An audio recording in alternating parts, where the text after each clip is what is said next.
I'd be willing to bet that it was over 100% increase in calls for service for some sort of mental health call, whether it's at a private residence, at a group home, just out in the public.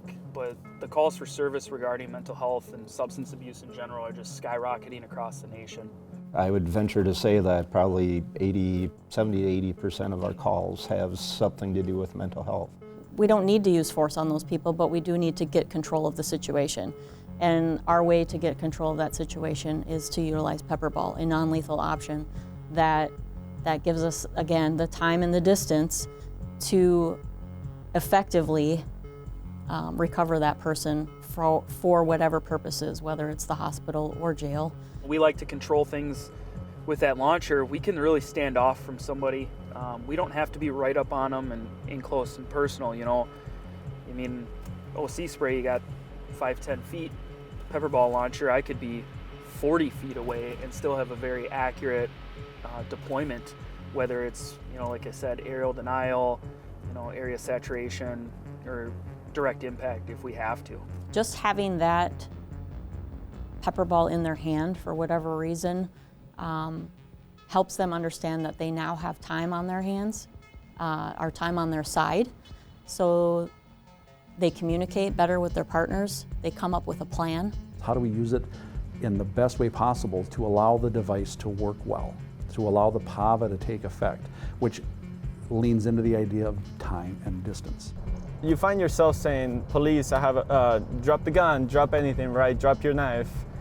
And you're pointing your guns at them, but you don't always have that option to shoot. It makes me feel comfortable knowing that I have something I can deploy at a lower level of threat, at a lower level of harm towards us and towards the public.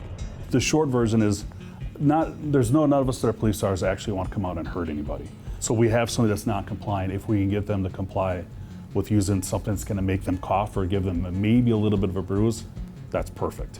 Yeah, there's nobody that comes onto this job that thinks, oh, today's the day I'm gonna hurt somebody, or I'm gonna, you know, have to make that call. You know, we try to train for it and we try to prepare for it, but no matter what, if you're asked to make that decision, it's not a good day. So anytime we can avoid an officer having to take that level of force or that level of action that causes injury to somebody, that's a win, and I'll take it all day long. And we've seen use of forces throughout my whole career, and some are justified, and some just are probably legal, but they look awful, right? As what you hear with PepperBall, that gives us another option in the toolbox that we can bring that to the scenario. And my whole goal is to have every squad car have this. I think it's that important.